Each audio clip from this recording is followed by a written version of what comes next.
디모데후서 신약성경 347쪽입니다. 디모데후서 4장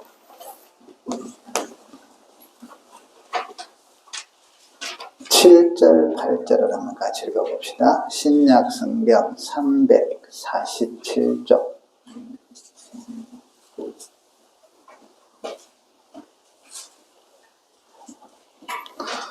디모데후서 4장 7절 8절 같이 한번 읽어봅니다. 시작. 나는 선한 싸움을 싸우고 나의 달려갈 길을 마치고 믿음을 지켰으니 이제후로는 나를 위하여 의의 멸류관이 예비되었으므로 주 곧 의로우신 재판장이 그날에 내게 주실 것이며 내게만 아니라 주의 나타나심을 사모하는 모든 자에게. 아멘. 우리 한 절 더 그냥 여기서 봅시다. 나중에 찾을게요. 자, 우리 이제 11월 마지막 주간입니다. 이제 다음 달에는 12월, 올 한 해도 저물어 갑니다. 올 한 해 동안 또 여러 가지 사정과 환경들이 있었을 건데 또 이렇게 믿음으로 또 살아오시느라고 수고들 많으셨습니다. 우리 옆 사람들에게 격려만 합시다. 살아온다고 수고 많았습니다. 고생 많았습니다. 잘 이겼습니다. 한 번 더 합시다. 믿음으로 잘 버텼습니다. 여러분 사는 게 때로는 버티는 거예요. 버티면서 사는 거지. 어떤 때는 뭔가를 이루어서 기분 좋을 때도 있고, 하늘을 나르는 것 같을 때도 있지만, 또 어떤 때는 추락해가지고, 그때는요, 그냥 버티고 사는 거지. 여러분, 나무 있잖아요. 풍랑이 닥치고 이럴 때, 그걸 너무 극복하려고 몸부림치지 마세요. 그러다가 더 힘들어. 그냥 버텨, 주의야. 오늘 이렇게 사도 바울께서 이제 하늘나라 갈 때가 다 됐어요. 실질적인 표현을 하면 죽을 때가 다 됐다. 그것도 이제 순교할 때가 다 됐는데, 쉽게 말하면 이제 그 당시에는 참수형을 당하거든요. 그러니까 이제 그걸 지금 이제 다가오는 걸 직감하고 있었어요. 로마의 유적지에 성지순례를 가보면 사도 바울이 죽은 곳 이래서 목에 치져서 목이 떼굴떼굴 굴러가지고 저게 간 데까지 이리 표를 해놔요. 참 그런 거. 그래서 그냥 그런가 보다 하지만 우리가 영적으로는 실제적으로는 순교자의 그런 것들을 보고 배우죠. 오늘 이제 순교를 이제 앞두고 그렇게 크게 다가오구나 하는 걸 직감하고 나서 오늘 쓴 내용이에요. 그 중에 오늘 읽으면 나는 지금까지 선한 싸움을 싸웠다. 예수 그리스도로 변화되고 나서 복음을 받은 이후부터, 그리고 은혜를 하나님이 주시고 자기에게 사명을 주는 것을 깨달은 이후부터 달려왔는데 나의 달려갈 길을 마치고 이제 다 했던 믿음을 지켰으니. 믿음. 자, 여러분, 오늘은 믿음을 지키는 게 좀 초점을 두셔야 돼요. 믿음 지키는 게 쉬워요, 어려워요? 어려워요. 한 번은 쉬운데 평생을 살아오면서 믿음을 지켰다. 여러분, 올 1년 동안 믿음 지키느라고 고생했어요. 수고들 하셨어요. 믿음을 지키는 게 사실은 쉬운 일은 아닌 것 같아요. 우리 힘으로는 안 돼요. 그래서 성령의 도우심이 필요하고 하나님의 도우심이 필요하고, 그래서 그 통로로 말씀으로 우리가 다시 믿음과 결심을 새롭게 하고, 기도로 하나님의 힘을 얻고 도움을 받고, 하나님이 또 도와주셔서 어떤 상황 속에 믿음을 지키도록 길을 열어주시고, 이래서 우리가 믿음을 지키거든요. 근데 우리 입장으로서는 믿음을 못 지키는데, 그런 하나님의 은혜와 성령의 도우심에 내가 순종하고 반응하면서 믿음을 지켰는데, 오늘 바울께서는 내가 믿음을 지켰다.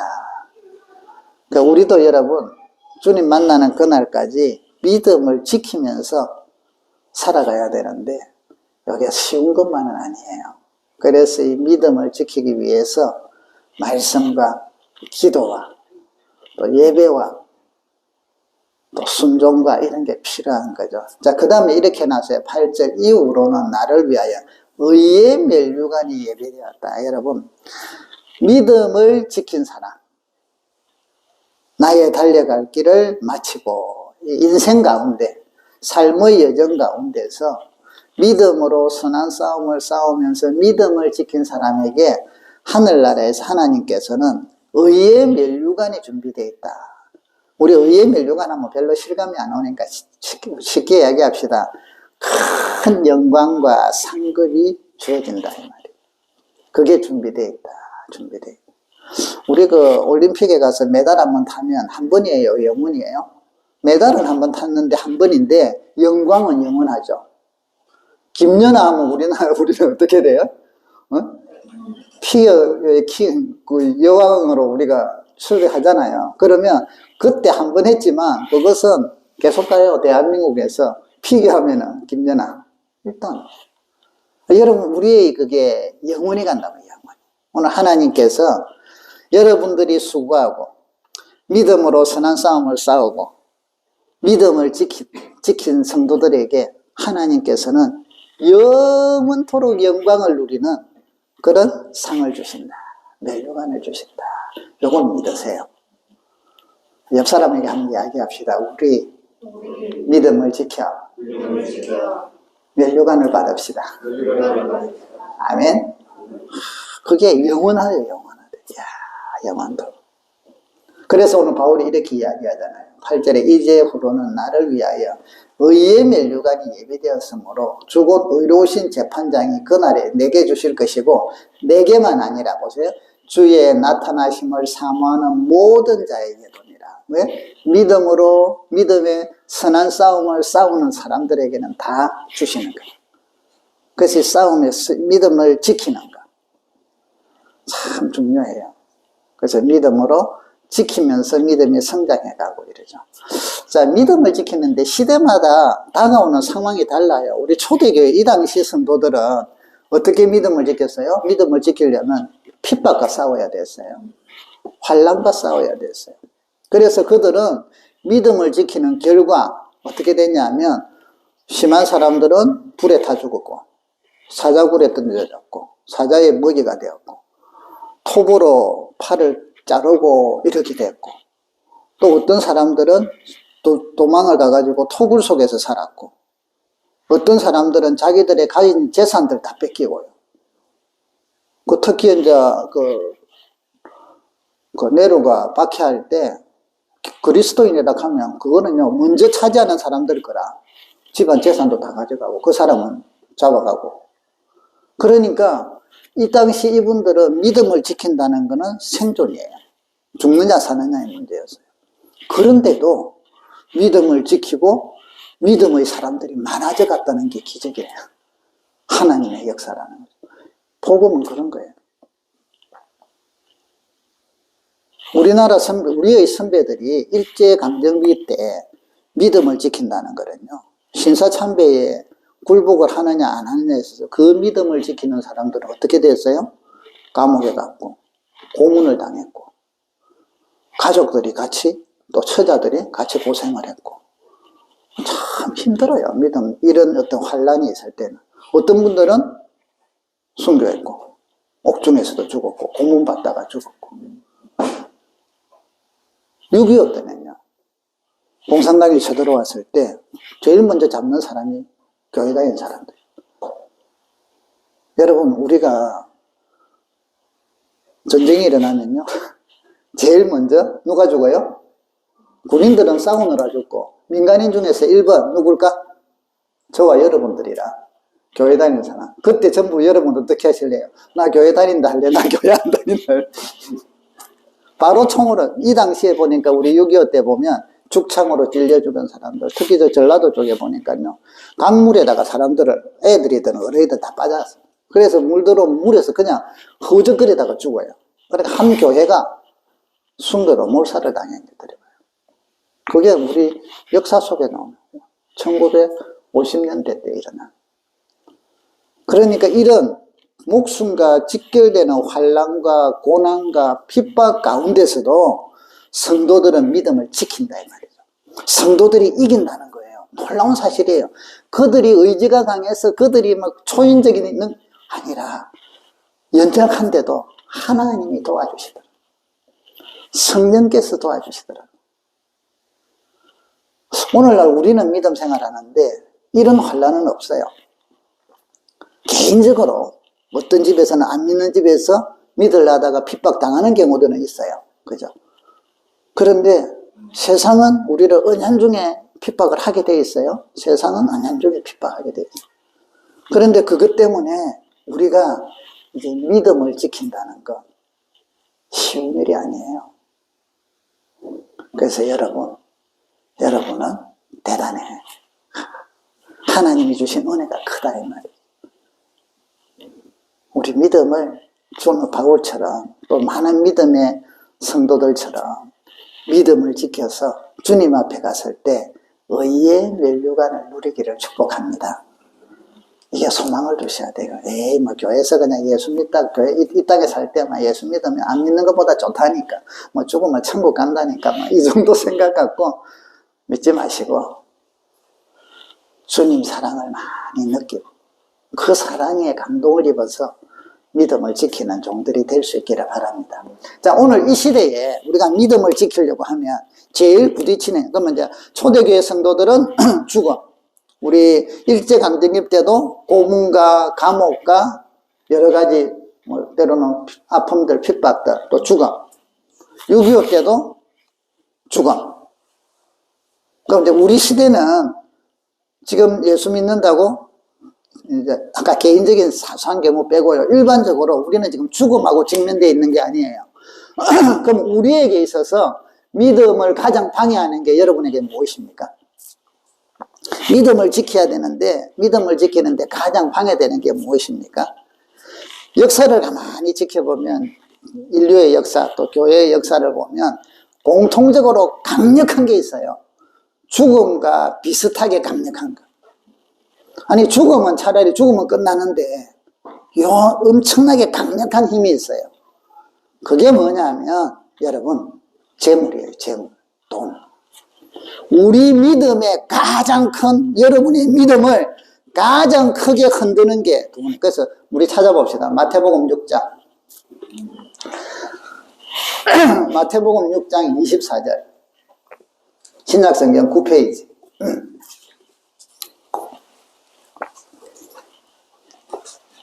같이 한번 읽어볼까요? 마태복음 6장 24절 시작.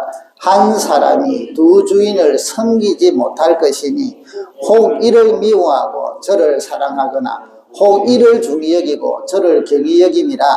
너희가 하나님과 재물을 겸하여 섬기지 못하는. 자 여러분 어느 정도 재물이 돈이 위력이 있느냐면 하나님하고 지금 같이 나와요.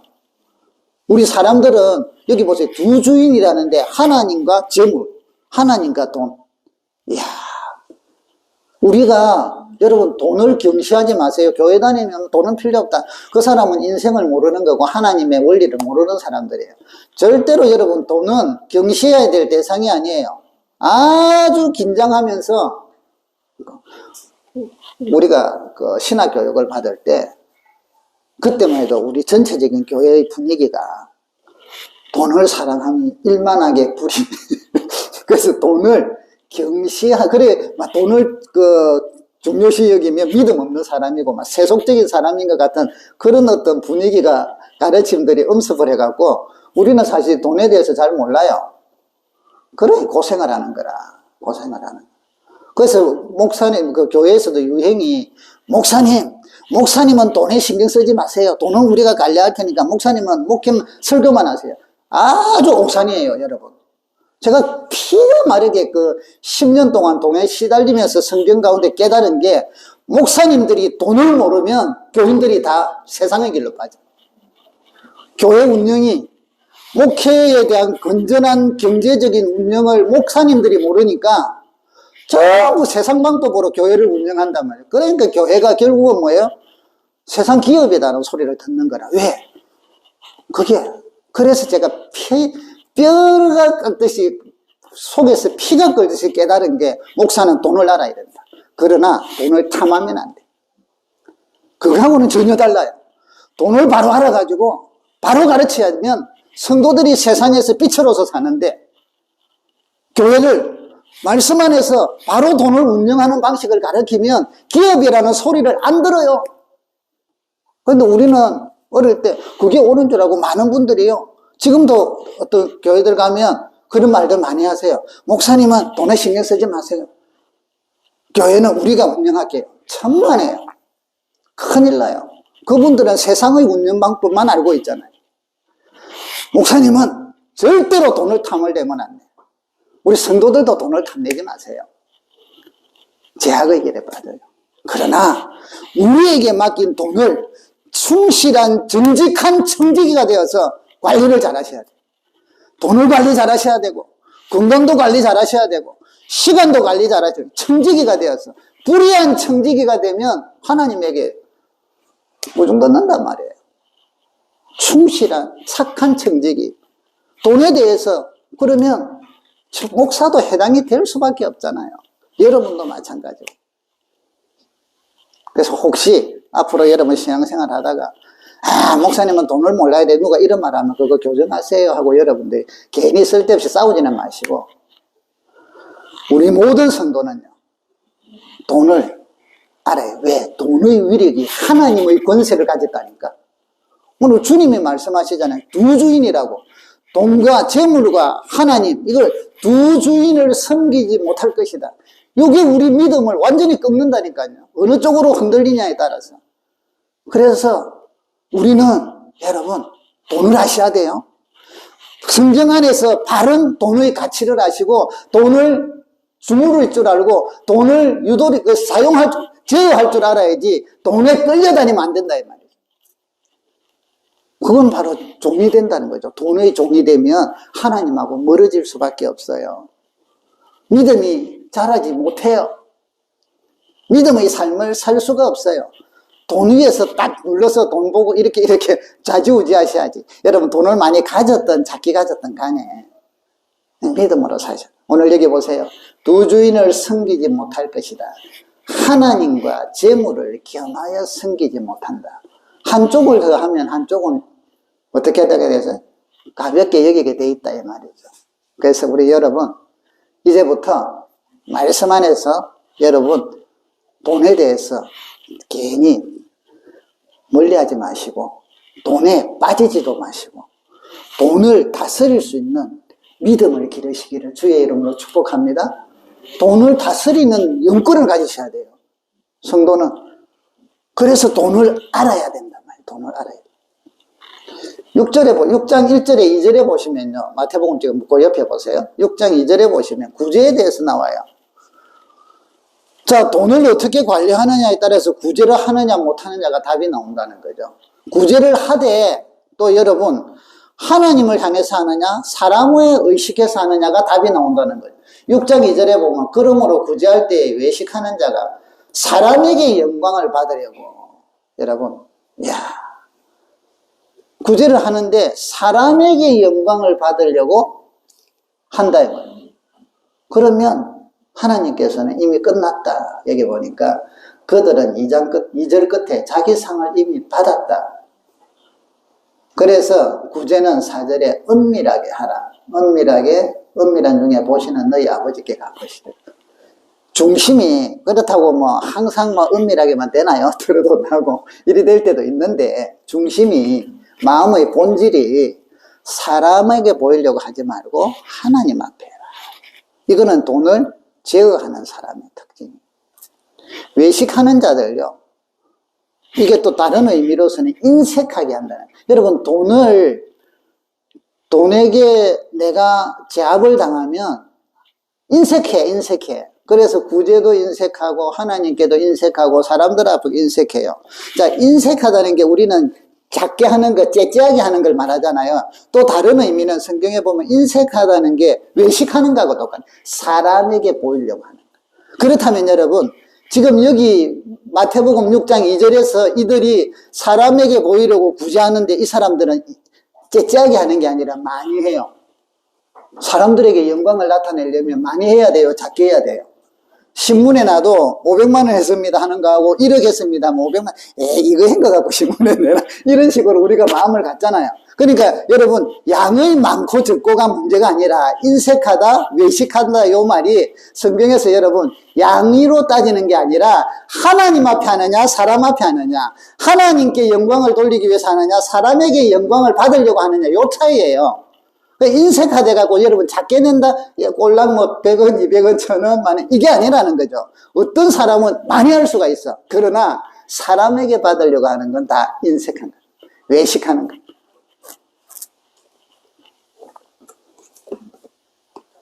6장 19절을 봅시다.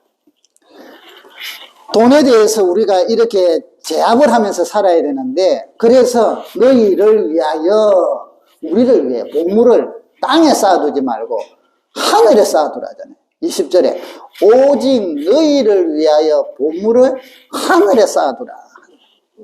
이 보물은 돈도 해당되고 딴 것도 해당이 되겠죠. 내가 가장 귀하게 여기는 것, 귀하게 여기는.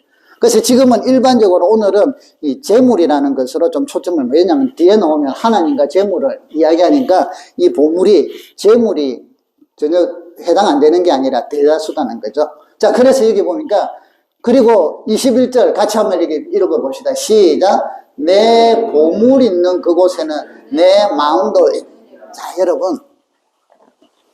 재물을 다스리고, 재물을 우리가 선한 일에 쓰고, 주의 영광을 위해서 쓰는데, 요거는요, 성경으로 많이 아느냐, 몰라서 그렇다, 알아서 그렇다도 조금은 차이가 나지만, 사실은 알고 모르는, 알아도 안 하고 몰라서도 못하지만 사실은 무엇에 있다? 마음에 있다. 마음에 있다. 배워서 마음이 있으면 잘할 거고 마음이 없으면 안 할 거다 이 말이죠. 여러분들의 마음이 하나님께 있느냐 땅에 있느냐 요 차이예요. 여러분의 보물은 하늘에 있습니까? 땅에 있습니까?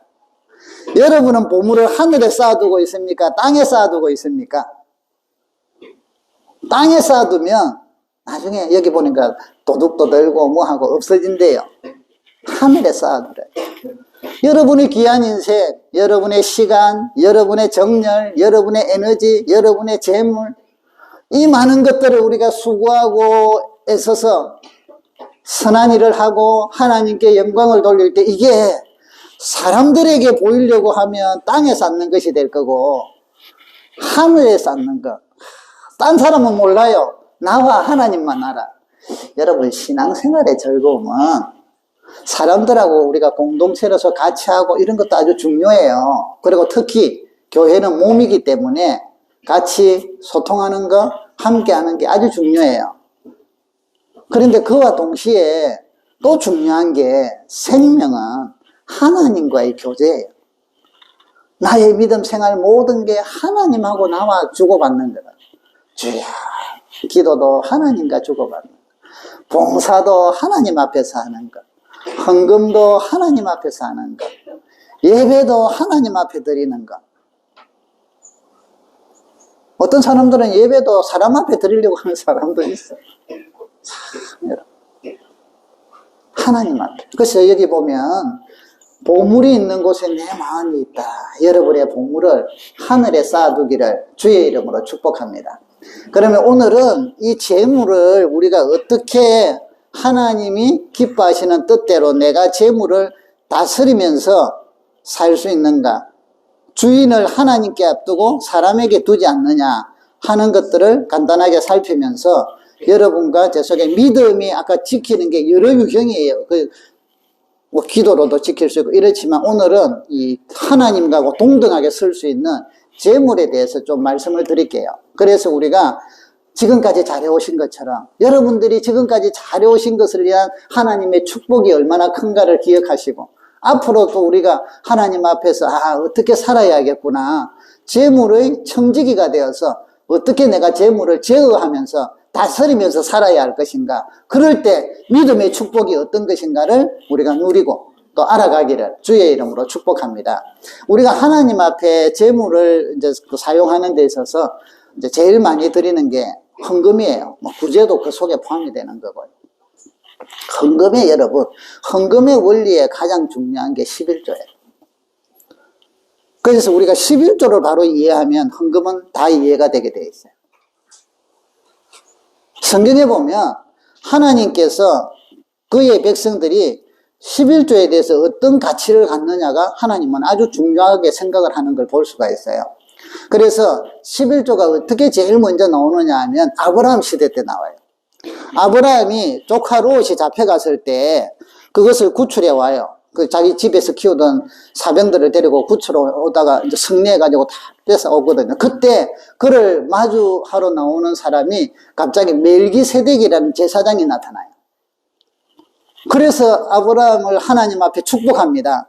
하나님, 아브라함을 축복해 주소서, 복을 주소서. 그래서 아브라함이 그 축복 기도를 받고 그도 하나님 앞에 11조를 드려요. 여기서 11조가 처음으로 나타나요. 물론 그 당시 근동지역에서 11조를 행하는 것들이 문헌으로 나타나요. 그런데 하나님께서 이제 아브라함을 통하여 나타나는 게 이때 제일 먼저 나타나는데, 아브라함을 통해서 드린 이 11조는 첫 번째 특징이 있어요.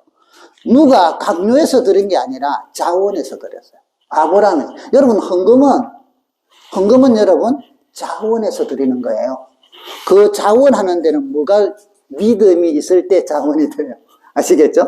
그래서 헌금은 믿음으로 하는 거다, 요라는 거예요. 자, 자원해서 드리는 거예요. 사람들 보고 눈치 보고 누구 본다는데 그런 거 아니에요. 그러니까 우리가 헌금을 지금 들어올 때 자유롭게 하라잖아요. 제가 예를 들어서 막 사람들 이름 안 부르잖아요. 누가 많이 하면 이름 부르고 뭐 이렇게 하면요, 여러분 머릿속이 전부 다 세속적으로 바뀌기 시작을 해요. 그래서 들으면서도 누가 얼마 했지, 누가 뭐 했지, 이런 거 처음에는 안 그러다가 나중에는 이런 머리가 돌아간다니까. 그래서 돈의 노예가 되기 시작을 해요, 우리 교회 전체가. 오늘날 그것 때문에 교회가 얼마나 시험이 드는데. 여러분들이 헌금하는 거, 저는 돈에 대해서 알기를 노력하지만 탐욕은 버리기 위하여 저 기도 많이 해요. 안 그러면 제가 못 이기잖아요. 저도 뭐 연약한 자인데. 돈에 티클도 그거 되지 않으려고 애를 많이 했어요. 우리 교회는 여러분, 지금까지 제가 목회해 오던 철학 중에 하나가, 제가 어릴 때 어떤 교회가 그 이야기를 들었어요. 제가 다니던 교회는 아닌데, 뭐 헌금을 했는데 잘못해가지고 액수를 좀 크게 했는데 잘못해가지고 많이 딴 데 쓸 거를 같이 했대. 그래가지고 교회에다가 제가 사실은 헌금을 요렇게 했는데 요만큼은 좀 제가 잘못했는데 좀 돌려주면 안 될까요? 하고 이야기를 했대. 어떤 교회는 돌려줬다는 이야기도 듣고 어떤 교회는 안 돌려준다는 이야기도 들었어요. 안 돌려줬을 경우에 시험을 받더라고, 사람들이. 왜 그 돈을 딴 데 써야 되는데. 그때부터 어떤 사람은 교회를 등지기도 하고. 그래서 제가 그런 걸 가만히 보면서 어떤 게 성경적일까? 교회가 왜 돈을 탐을 내? 잘못 열 수도 있지. 지난주 추수 감사헌금을 드리는데 어떤 분이 200만 원을 드렸어요. 감사헌금에. 그래서 계산을 하는데 아래 헤아리 보니까 250이 들었어. 저희들은 여러분 예상외로 돈이 들어오면 확인을 다 합니다. 개인적으로. 잘못 연 거 아니에요? 잘못 보내서 뭐 돌려드려야 된다니까. 그래서 이제 전화가 안 돼서 카톡으로 해서 250이 들어있는데 혹시 잘못 넣은 거 아니에요? 원하면 보내드릴게요. 그러니까 카톡이 왔어요. 제가 200은 우리 교회에 드리고 50만 원은 다른 개척교회에 드리려고 했는데 뺏는 줄 알았더만, 뺀다고 뺀 줄 알았더만 그대로 넣은 것 같은데요. 그러면 그걸 안 돌려주면 어떻게 돼요? 시험 들어요. 그래서 계좌 보내주세요 해가 돌려드렸어요. 하나님 앞에 여러분이 헌금이라는 거 있잖아요. 하나님 앞에 드리는 거 우리가 절대로 탐욕을 가지면 안 돼요. 교회도 탐욕을 가지면 안 되고 목사도 탐욕을 가지면 안 되고 성도도 탐욕을 가지면 안 돼요. 또 내 거 아니라고 막 아무렇게나 써도 안 되고요. 내가 하는 거 아닌데 이래갖고.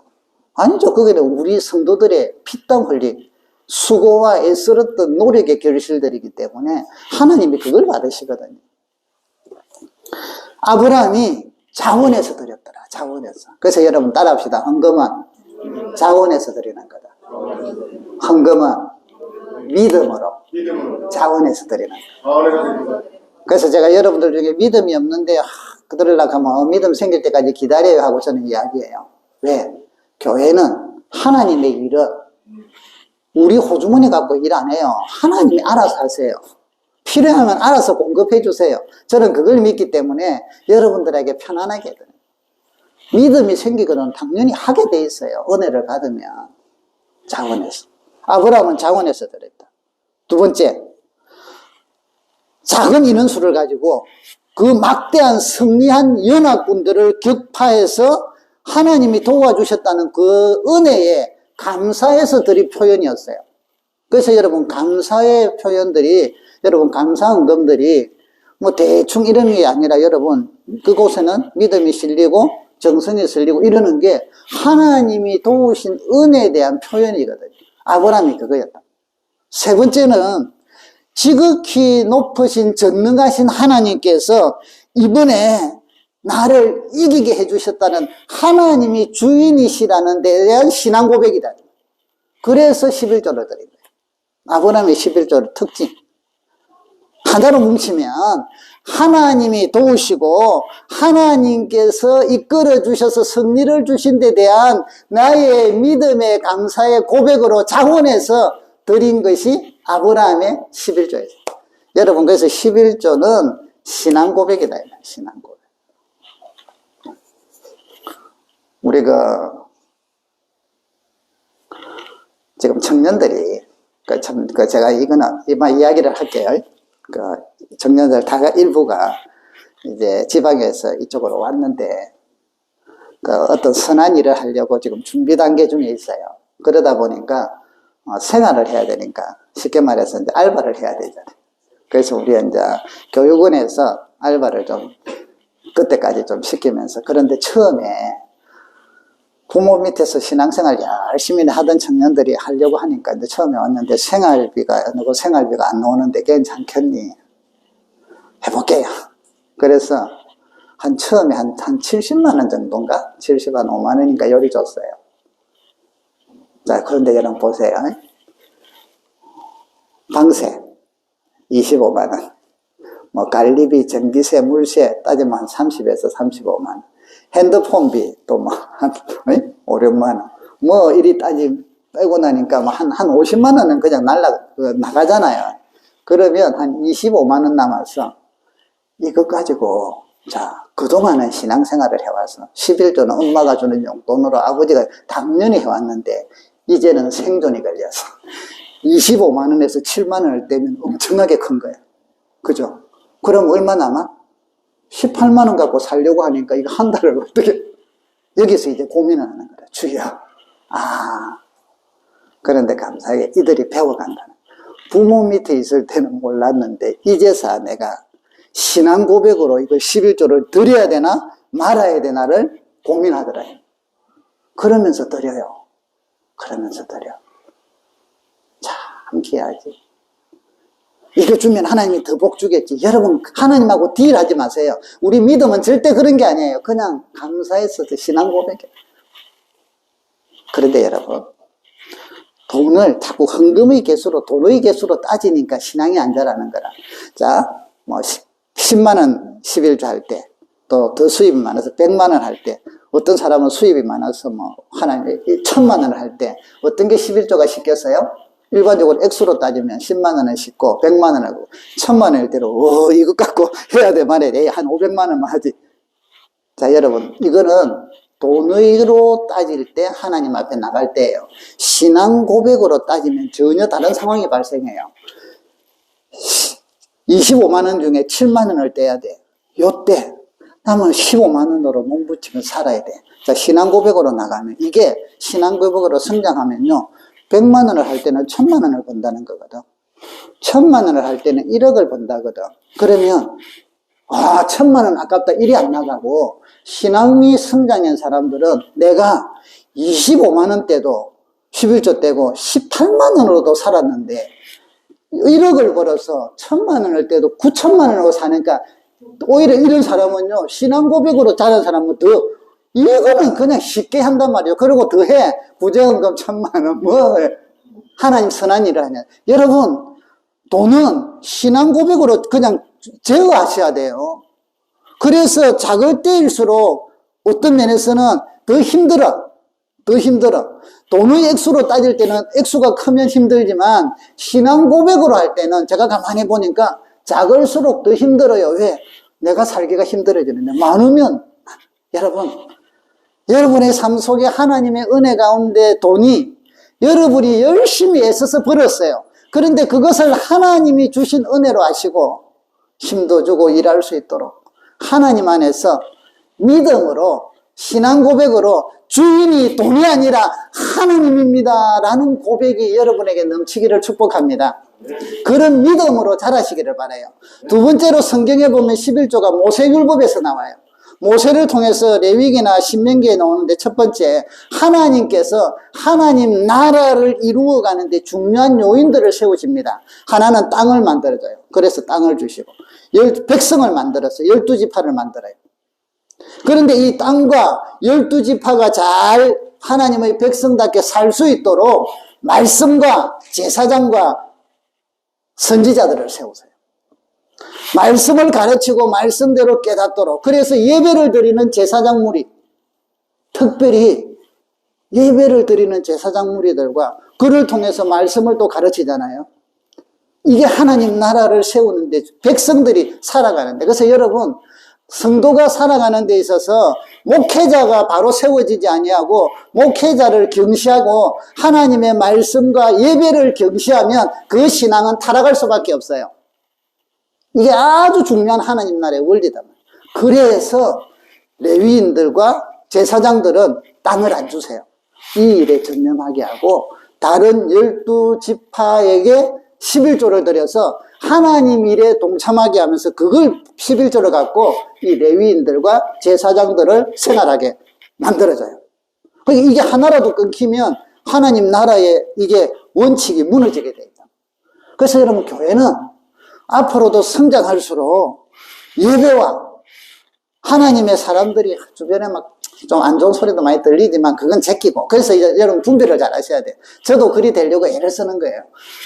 바른 목회자와 바른 그런 예배를 통해서 하나님의 백성들은 든든하게 서가고 세상에서 복을 받고 믿음의 사람들이 돼간다, 이 말이에요. 이게 이제 나오는 길이에요. 그런데 이스라엘 백성들이 그렇게 하다가 점점 가나안의 풍습을 맛보면서 세상을 따라가기 시작해요. 그래서 나중에는 어떻게 돼요? 우상도 섬기고 자동으로 예배가 없어지죠. 예배가 없어지면서 자동으로 11조도 없어지죠. 형식적으로 드리기를 하면서 이제 자기들의 종교적인 부는 누려요. 그러다가 나라가 망해요. 바벨론의 포로가 잡혀가요. 그때 이들이 각성을 하기 시작해요.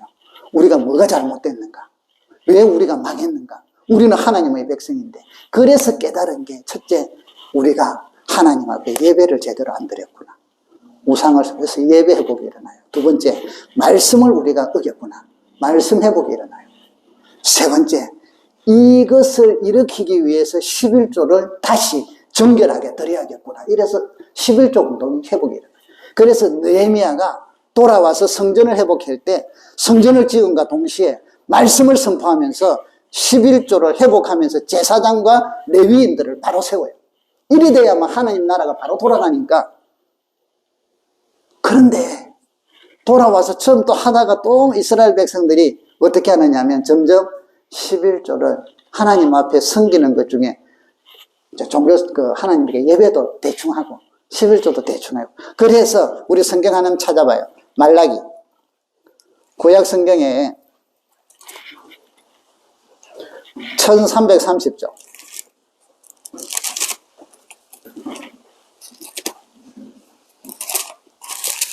1330쪽에 보시면 말라기서 3장.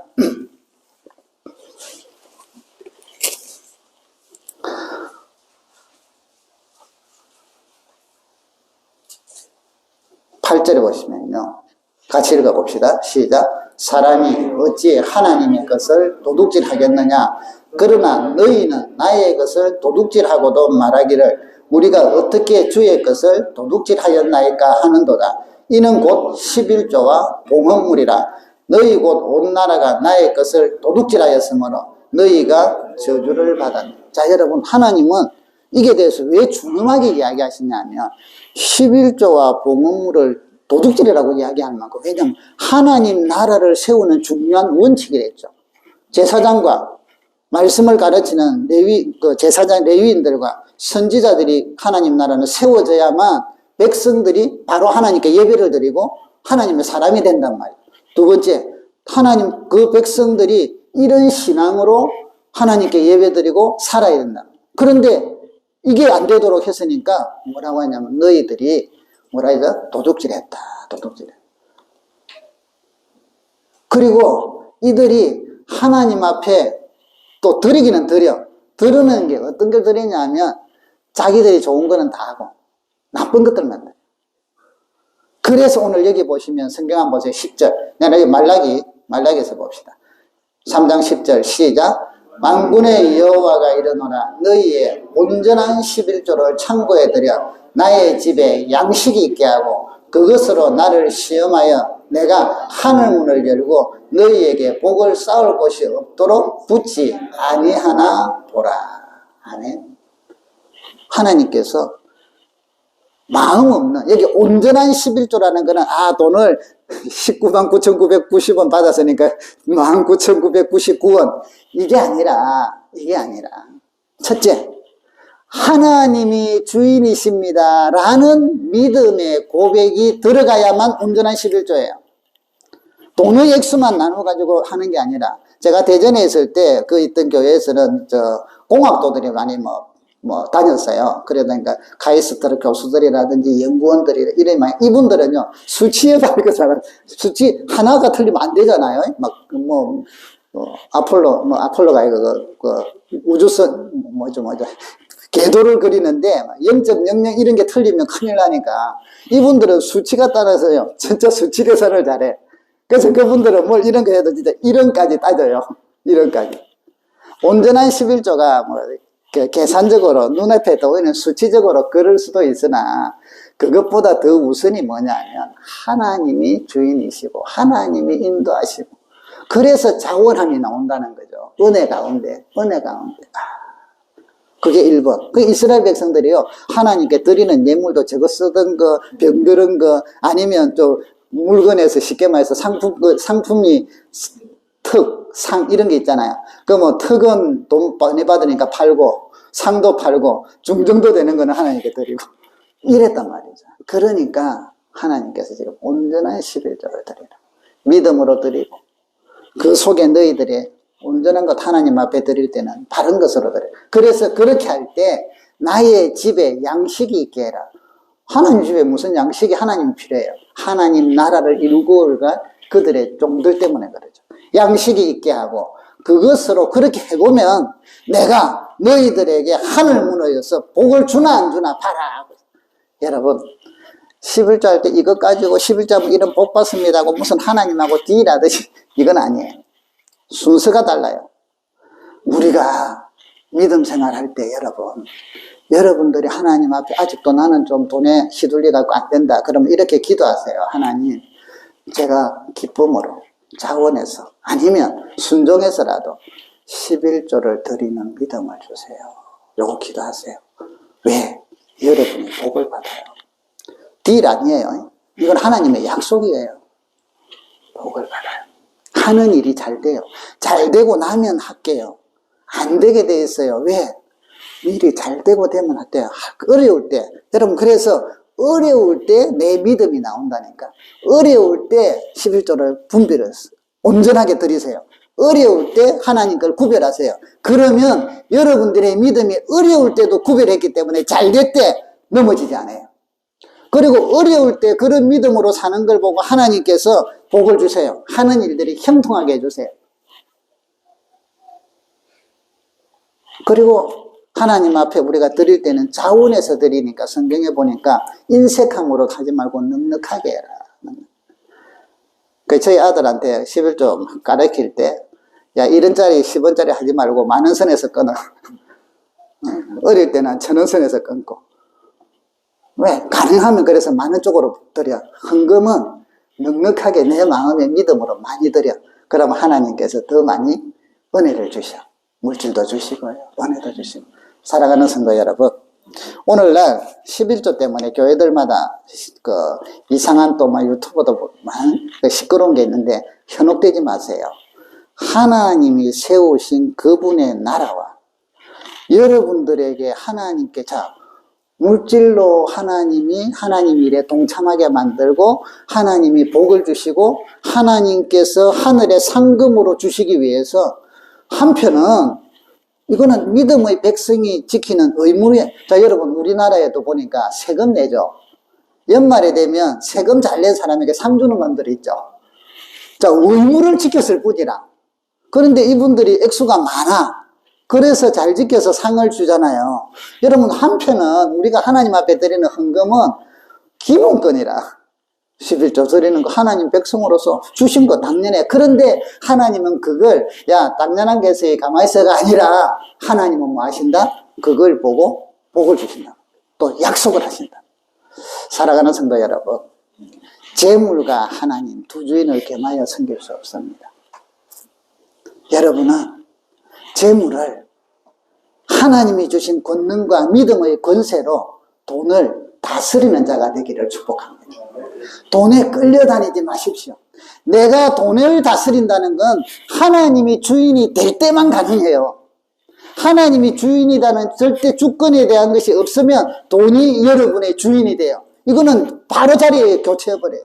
내가 하나님이 주인이십니다. 내가 어떤 일이 있어도 어려운 일이 있어도 하나님이 도우셔서 나를 회복시키시고 영광으로 인도하시고 땅에서도 또 영원토록 상금을 주실 줄 믿습니다 하는 그 믿음의 고백으로 재물을 다스리기를 바래요. 그래서 11종금을 드릴 때 하나님 앞에 감사하면서 기뻐하면서 즐거워하면서 드리세요. 아직 나는 그 믿음이 안 돼요. 그럼 기다리세요. 기도하세요. 말씀을 배우면서 예배를 드리다가 어느 순간에 그 믿음이 오면 나도 한번 어떤 사람은 기뻐서 드리고 어떤 사람은 나도 한번 도전해봐야지 이런 마음이 생기고 각자 주시는 은혜대로 헌금은 절대로 강요가 아니고 하나님하고 딜하는 것도 아니고 그냥 은혜에 대해서 섬길 때 하나님이 목적은 주인이십니다. 사람 앞에 보이려고 하는 게 아닙니다. 여러분 그렇게 되기를 주의 이름으로 축복합니다. 1년 동안 돈하고 여러분들이 싸우셨거나 또 아니면 하나님에게 고백하느라고 고생하셨어요. 하나님께서 의의 면류관으로 준비하십니다. 창문을 하늘 문을 여셔서 여러분들에게 자녀들에게 복을 주실 겁니다. 이 땅에서뿐 아니라 영원토록 주실 거예요. 대를 이어서 주십니다. 이거는 하나님의 약속입니다. 내가 주인이다.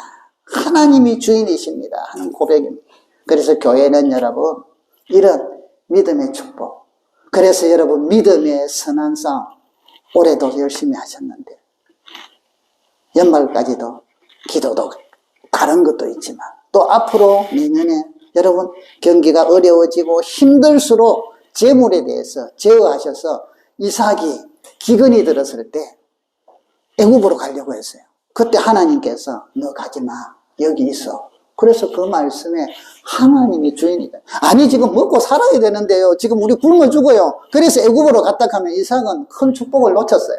그런데 어쩌면 다 굶어 죽어야 될 형편이라 기근인데 그럼에도 불구하고 하나님의 말씀대로 순종하면서 그곳에서 안 짓던, 이 사람들은 목축업하는 사람이에요. 농업을, 농사를 지었는데 하나님이 100배의 복을 주시더라. 아멘? 여러분, 하나님은 살아계세요. 하나님은 여러분을 축복해 주세요. 여러분의 호주머니에 하나님은 관심 없어요. 여러분이 하나님을 사랑하는 믿음에 관심이 있어요. 세상이, 사탄이 제물로서 여러분의 믿음이 못 자라도록 애를 써요. 막아요. 여러분을 어떻게 하든지 꺾으려고 해요. 경제적인 두려움, 삶의 두려움, 뭔가 여러 가지로 미래에 대한 두려움으로 어떻게 하든지 이래서 내가 돈 많이 벌면은 하지, 이런 유혹으로 여러분을 해요. 그런데 여러분 그때 하나님이냐 재물이냐 결판할 때 믿음으로 하나님을 선택하기를 축복합니다. 하늘에 의의 면류관이 쌓일 겁니다. 하나님이 하늘문을 여시고 복을 주실 겁니다. 나는 돈을 관리하는 자다. 나는 돈을 관리하는 하나님의 청직이다. 여러분은 그렇게 부름을 받아서 너희는 세상의 빛이다. 세상 사람들이 볼 때 돈에 쫓겨다니고 돈에 휘둘리는 그런 그리스도인이 아니라 돈에 초월하고 돈에 대해서 당당하고 돈에 대해서 흠이 없고 돈에 대해서 누구에게도 당당한, 역시 가졌거나 못 가졌거나 당당한 어깨에 힘이 들어가는 그런 세상의 빛으로서 믿음의 백성으로 살아가기를 주의 이름으로 축복합니다. 기도하십시다. 이 시간에 우리 한번 간절하게 기도합시다. 하나님, 돈을 다스리는 영권을 주셨는데 사용하게 하여 주소서. 믿음을 주소서. 재물을 주인으로 섬기지 않게 하소서. 이제부터 지금까지 그랬던 것들을 회개하고 하나님 이제는 돌이키기를 원합니다. 하나님만 섬기기를 원합니다 하는 고백의 기도가 이 시간에 들어지기를 바랍니다. 같이 기도합시다. 살아계신 하나님 아버지, 이 시간 저희들이 한 마음으로 기도합니다. 하나님과 재물을 겸하여 섬길 수 없는 우리는 돈을 다스리는 자가 되기를 원합니다. 하나님이 세상의 빛으로서 돈을 제어할 수 있는 권세를 주셨는데 우리가 가진 것이 많이 잡혀있던 어려운 일을 평안하고 아버지 하나님 선한 청지기가 되기를 원합니다. 돈을 사용할 수 있도록 아버지 하나님 지혜롭게